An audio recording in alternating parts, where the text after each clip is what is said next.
Hey, welcome back. FFJmon here. Excited to be back on the channel.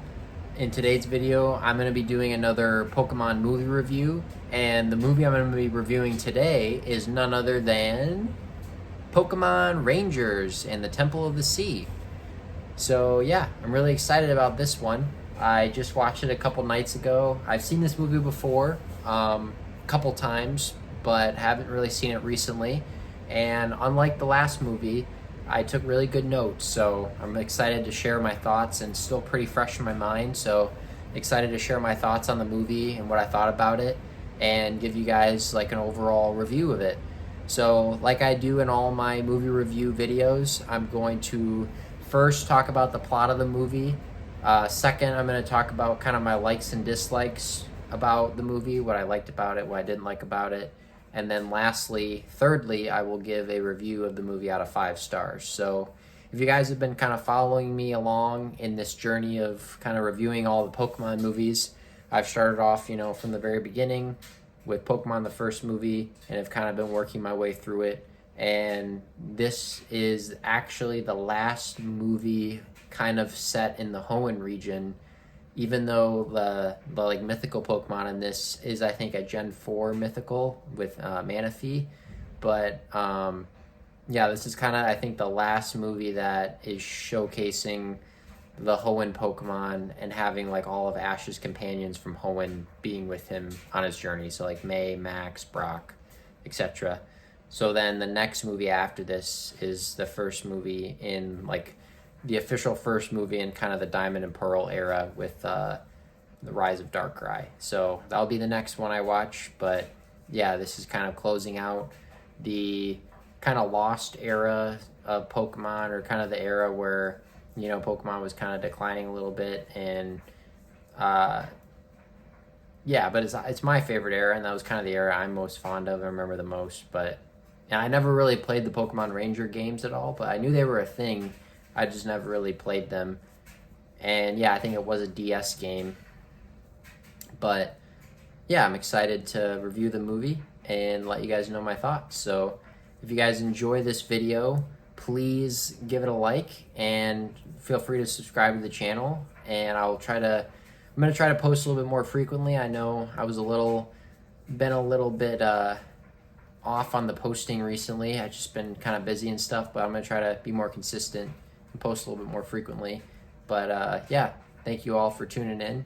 And without further ado, let's do the review of Pokemon Ranger and the Temple of the Sea. So the beginning of the movie kind of starts interesting. So basically, there's this pirate who's called Phantom, and he's basically after this like sea crown that's in the bottom of the ocean. So they're in like a submarine or like a ship. I'm pretty sure it was a submarine, but they're trying to find the sea crown in the ocean.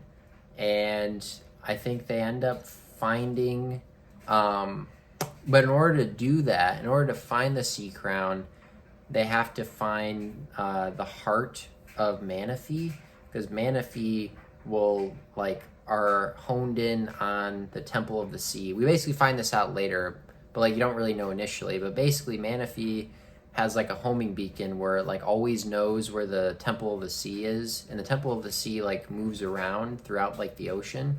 But Manaphy, there's more than one Manaphy. It's like a whole group of them, but like they are honed in on knowing exactly where the Temple of the Sea is. So basically, this Phantom guy, I think, captures like a Manaphy egg, which they call like its heart, and I think he's gonna basically like hatch the Manaphy so that it can lead him to the Soul Crown or the Sea Crown.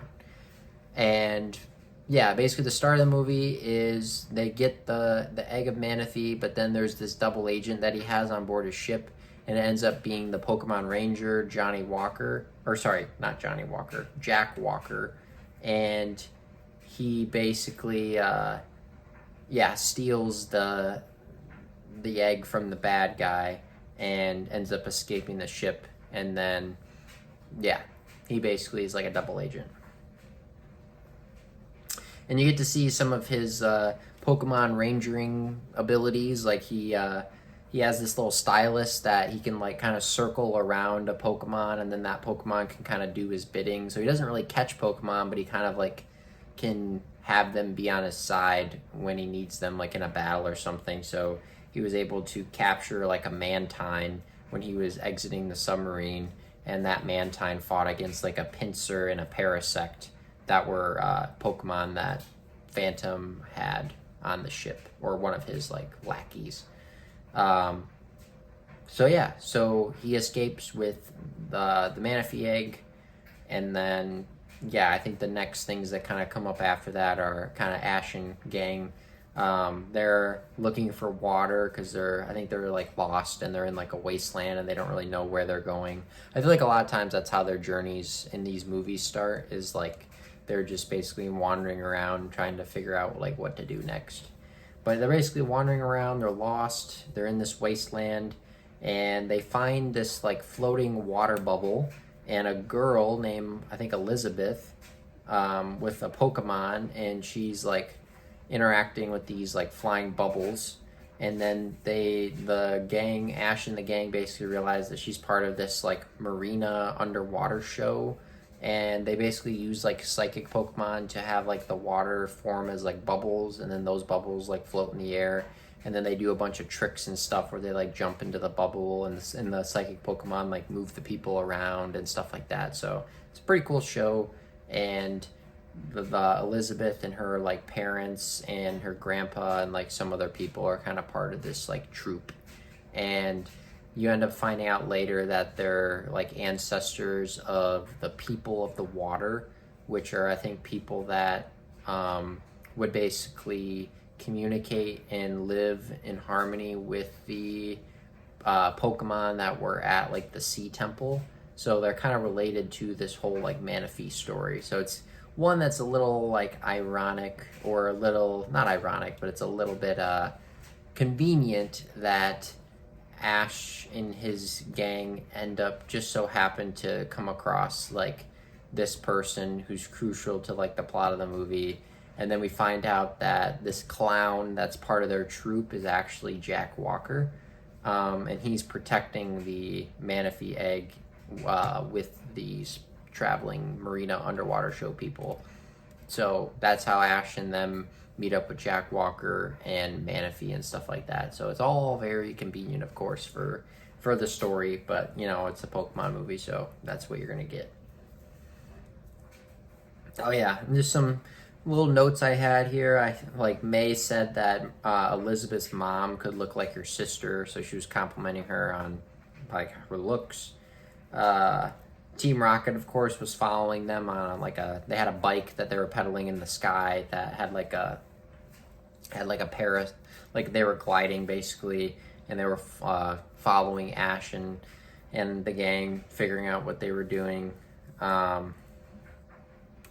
Yeah, so they find the sea crown, or I guess when I was initially doing these notes, I think I thought that the Manaphy egg was the sea crown, but it's not. It's just the Manaphy egg. So yeah, Weasel finds the Manaphy egg in their trailer, like of the Marina Underwater Show troupe, and yeah, and then Team Rocket ends up figuring out that that this egg is also there. So they end up they're reading the Team Rocket Gazette, and they find out that Phantom has like a phone number where it's like a hotline where it's like, oh, if you find something interesting that Phantom wants, you just call 1-800-PHANTOM. So like in the Team Rocket Gazette is an ad to call Phantom. So they end up calling him and saying, hey, we found this thing that you're interested in, like the Heart of Manaphy or whatever. You should come and get it, and we'll help you. So that's basically what happens. And then, yeah. Oh, yeah, so then Team Rocket ends up getting to the Manaphy heart and end up, like, touching. So it's in, like, an enclosure, and they basically end up, like, touching it, the enclosure that's holding, like, this egg of Manaphy. But then Manaphy has this ability called, like, heart swapping. So basically all three of them, Jesse, James, and Meowth, end up swapping bodies. So, like, I think Jesse's in Meowth's body, Meowth is in James' body, and James is in Jesse's body. So they all kind of get swapped with each other, which is pretty funny. And oh yeah, the mime. The person that's like that mime ends up stopping Team Rocket, and that mime ended up being the Pokemon Ranger, like I said. Oh, and then Fearow. So yeah, the Pokemon Ranger ends up like working with a Fearow using his little stylus thing, and then Pikachu ends up working with Fearow to defeat Team Rocket. And oh yeah, it's a capture styler. That's the thing that the Ranger has. Oh yeah, I said Jack Walker wanted to be called Jackie. And then yeah, so Jackie wants to hatch the Manaphy egg and bring it to the temple. The sea temple is called Sumaya. That's what they said in the movie. It's Sumaya. And then yeah, Phantom shows up, so they fight Phantom as well, and they try to escape. Oh yeah, and then Jack Walker said to Phantom, "Man, you're strong, Phantom. You take vitamins." So that was, I don't know, they thought that was a joke. I guess I thought it was kind of funny, but it's just a weird thing to say. So yeah, they stop Phantom. He has a Beedrill. And then the egg ends up hatching as they're like escaping, and it ends up hatching in May's hands. So like May is the first thing that the Manaphy sees, so like the Manaphy thinks that May is her mom, so then she's like acting like a baby and like treating May like that's her mom and stuff like that. So it's all, you know, it's kind of similar to the whole like Max and Jirachi thing a little bit, where yeah, but now like May has this attachment to Jirachi. Oh, sorry, May has this attachment to Manaphy. And then, yeah, she ends up rocking Manaphy to sleep. And then, oh yeah, so then now, like, they escape, but then there's a helicopter after them. So then they end up escaping, and they end up stopping at these, like, ruins of, like, the people of the water. And Phantom is still, like, on their trail. Team Rocket is on their trail as well.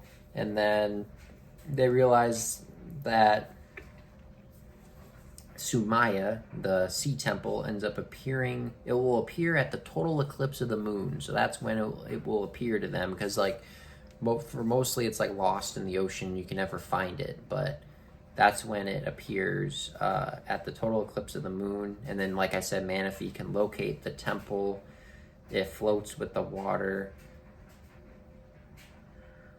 So the troop end up leaving to go on a boat to go find the sea temple, and they end up leaving Ash and the gang behind, and then they end up taking Manaphy while like leaving Ash and everyone behind.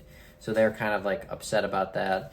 And then it was the grandpa's boat, and I think some of the grandpa's friends were like using the boat, and they ended up staying behind too.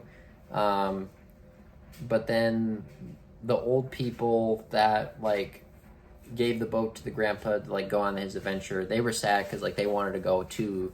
But then like they were talking to Ash and all of them, and they were just saying like, yeah, you guys are young, like you should go out and adventure, and you should like explore and try to convince them to go, because like, you know, you only live one life, and it's best to, you know, take advantage of all the opportunities you can get. So they basically like convinced them to try to like go after them, and so that they can go on the boat too.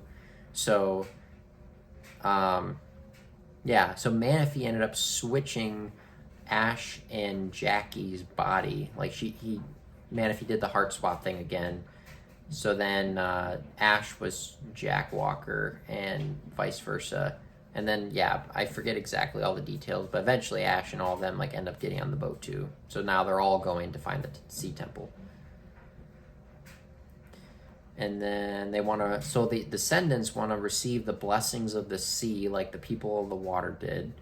And yeah, and then you learn a little bit about Jack Walker's backstory.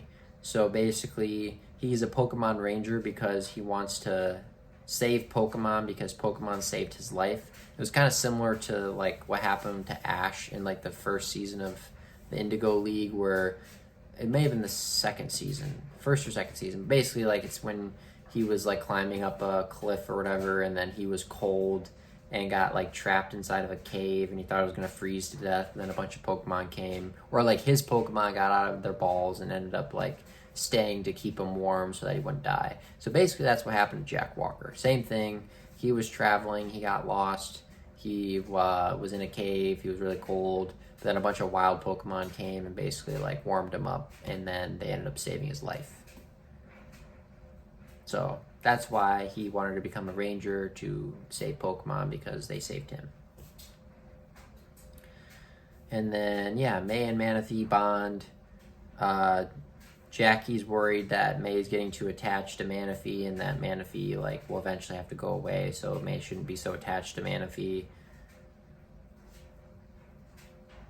And then, yeah, Manaphy's supposed to be this leader of all the temple Pokemon that like are at the Sea Temple. Oh yeah, and then Team Rocket made a funny joke about Diamond and Pearl actually in this movie. They said they got to pocket those diamonds and pearls like when they got to the temple, the Sea Temple, and then Meow said, "Yeah, that sounds like a good name for a game." So they basically just like made an inside or made a meta joke about like Diamond and Pearl coming out. So that this was the last movie before those games came out. Yep, and then Manaphy was singing to the moon. Pokemon were gathering around it.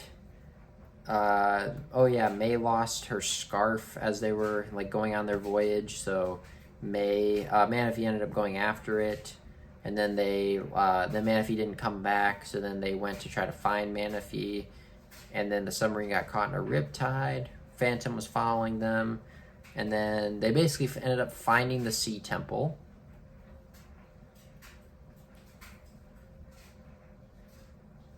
And then, yeah, they made another reference. Team Rocket made another reference about Diamonds and Pearls. And then I think Meow said, like, let's get through this season first before, talking about Diamonds and Pearls. So that was another, like, joke. And then Phantom wants it because he was saying that whoever has the sea crown is the king of the sea.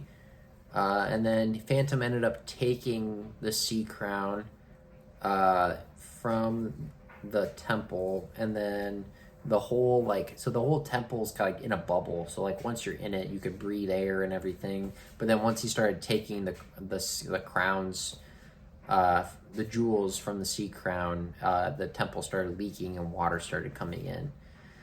So then Jackie goes after Phantom. Manaphy's trying to save the temple. They try to put all the crystals that Phantom took out of the sea crown back into it. They need one more crystal. Everyone ends up like escaping except for Ash, May, and Manaphy. And then Pikachu ends up finding the last crystal. So May, Pikachu, and Manaphy end up going into this like pod. So I think that's how Phantom got to the Sea Temple. Was he was in? I think he got shot out of. He somehow like got into a, or no, because I think he brought a boat, and then inside of the pod were like Team Rocket. But then that same pod, I think Ash put May, Pikachu, and Manaphy in there and had them like leave so that they could escape and not succumb to the water. But then he decided to go after the crown himself. Or, sorry, after the crystal himself. Which that doesn't really make sense to me, because like Manaphy can breathe underwater, so why wouldn't Ash want to take Manaphy with it? Unless like he was trying to run away from Phantom or make sure Phantom didn't get him, but still, like, looking back on that, it doesn't really make a lot of sense. But, you know, Ash is trying to be the hero. So, and then, yeah, so Manaphy is able to help May communicate with Ash by doing, like, the heart swapping thing. Oh, yeah, and I made a note that just, like, the musical score during this whole, like, scene where Ash is trying to, like, go back and find and get the crystal and put it back into the sea crown, like, I thought the whole, like, intensity of that was really good. So that was cool. And then, you know, of course, Ash ends up saving the Sea Temple by putting the crystal back in. But then Phantom steals Manaphy. But then since he saved the Sea Temple, he basically becomes this, like, golden streak. Kind of like a Super Saiyan type thing where he can, like, float across the water and be, like, I don't know, it's just like a big jet of energy. And they said it's like the touchstone between people of the water and water Pokemon. So I'm not really sure exactly what that is, but he ends up, yeah, going on this golden streak to stop Phantom, and then Phantom has like a sonic wave attack from his boat, I think, that harms them, and then Manaphy ends up singing to calm them all down and have them fight back. Manaphy ended up riding on a Kyogre that did like a hyper beam to hit Phantom, and then Phantom, you find out that Phantom's actually like kind of wearing like a mech suit because he's just like an old man, but he has like a mech suit that makes him like really strong. And then everyone ended up being a gold streak once they defeated Phantom and got to fly around and stuff. And then the temple ended up going away as well as Manaphy did, and then May had to say goodbye. And that was pretty much it. It's kind of weird. The whole gold streak thing and them flying around and stuff, and I guess, communicating with, like, being one with the sea and Pokemon, like, I kind of understood it, but it also kind of was weird and didn't make a ton of sense. But, I mean, I would say I guess we'll get into my thoughts and stuff in a bit, but that's basically the summary, so that was kind of funny. Okay, that was the plot. So going into my thoughts on the movie, so what I liked about it. So I think, like I said, the whole scene where Ash is like trying to save the temple, go back, put the crystals back and everything, and the whole score of him, like the musical score of all of that, I think is really cool. And definitely, I think that was like the most intense moment where Ash is trying to like sacrifice himself to save May and Manaphy and everybody basically. But like I said, it didn't make too much sense to like put Manaphy in that pod when Manaphy is a water Pokemon and can breathe underwater and could probably help him. But yeah, that scene was really good. I thought Jack Walker was a cool character. The whole like people of the water ancestor thing, I feel like they could have been fleshed out more. I feel like they didn't really have like a great reason to go besides like getting the blessing from the temple and stuff. And I don't know, Manaphy, like, yeah, leading them to the temple, I guess, was one thing, but like, and like the sea crown, you don't really even know like what that is, or like, I guess the Phantom was gonna get it and sell it, or I don't really know like what his point was of getting the like crystals and the sea crown was, besides just like the title of, oh, I'm the king of the sea, I got the sea crown. Like, I don't know, that was also kind of weird, and it didn't really have like a purpose too much. But yeah, so I'd say like the plot and kind of the purpose of the movie was a little weak, but some of the characters were cool. I wish there was more like Pokemon battles. I guess the end was cool, and I think the fact that Manaphy got to like control a Kyogre and like get that going a little bit was cool, and all the Pokemon at the end kind of teaming up to stop Phantom, I thought was cool. But yeah, I don't think there was as much Pokemon battles in it as I would like, or I wish they could have like had that be more of a forefront. And I feel like a lot of the movie was just them trying to just run away from Phantom the whole time. And I feel like it could have been, and Phantom, like, I don't really think was like a great villain, to be honest. He was kind of a weaker villain, I'd say. Yeah. And then, yeah, May's relationship with Manaphy, I guess in terms of like, I feel like with a lot of Pokemon movies, there's a plot about, there's like, the cute Pokemon that someone is really attached to and they like become good friends, but then either that Pokemon, gets abused and is trying to be used for its power, or, it's always something along those lines, and then they have to say goodbye to it and stuff like that, and it's like really cute and stuff. Like, I don't really prefer those movies as much. Not saying that they don't work in some cases, like, because I guess for like right now, for example, like the Pokemon Forever with Celebi, Jirachi Witchmaker, this movie, like the movie with like Shaman. I don't really remember the Victini one, but like there's examples of this kind of trope in Pokemon movies, and it's not really my favorite. And this was probably one of the weaker ones because I have a big affinity for the Jirachi one, just because I thought Jirachi was a little bit more interesting than Manaphy was, to be honest.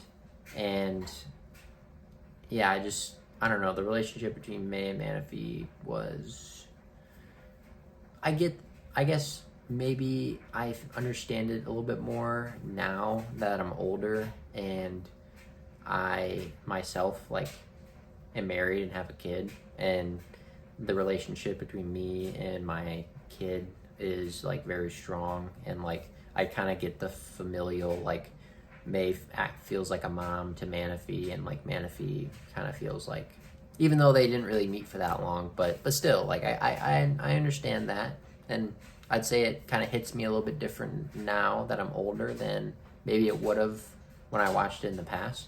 So yeah, I respect that, but overall, in terms of like the interest and the intrigue of the movie, I feel like they could have done a better job with it. So yeah, and you know, the whole Pokemon Ranger aspect too, like I get that. Yeah, they're trying to promote a new type of game that they have, and I thought Jack Walker was cool. I think they maybe could have had his origin story be a little bit more interesting, or even involve like more Pokemon Rangers, or kind of like seen more of what they do. I think would have been cool, or had them be more at the forefront of like the plot rather than him just being a side character that is kind of helping out. But I get you gotta have to balance between, you know, introducing a new mythical Pokemon versus like a new character slash concept with the Pokemon Rangers. So, and then also having Ash and his friends being somewhat relevant. So I kind of get that balance a lot, but I think they could have done something better with the Pokemon Rangers and had them kind of be more at the forefront of the movie. So yeah, I think that's pretty much all my thoughts.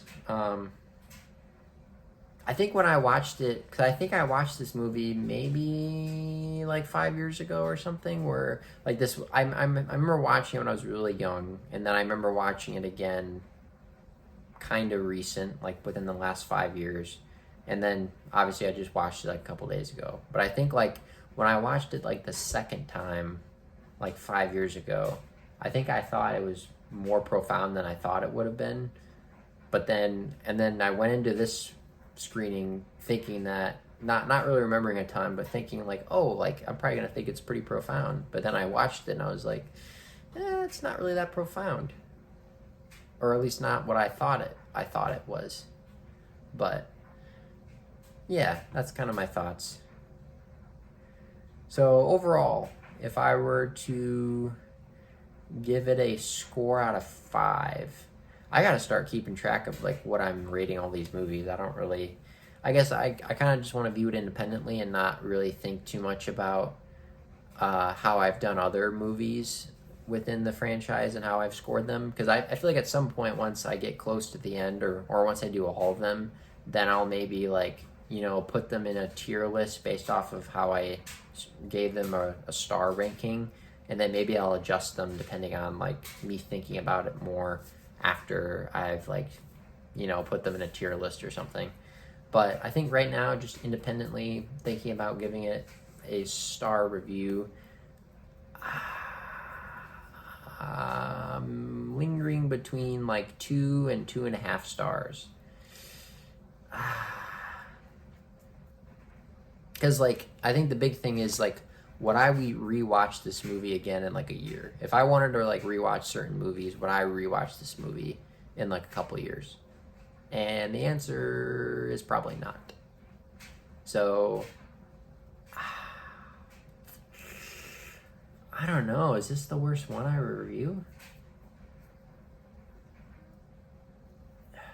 It's not like unwatchable. It's just like not great.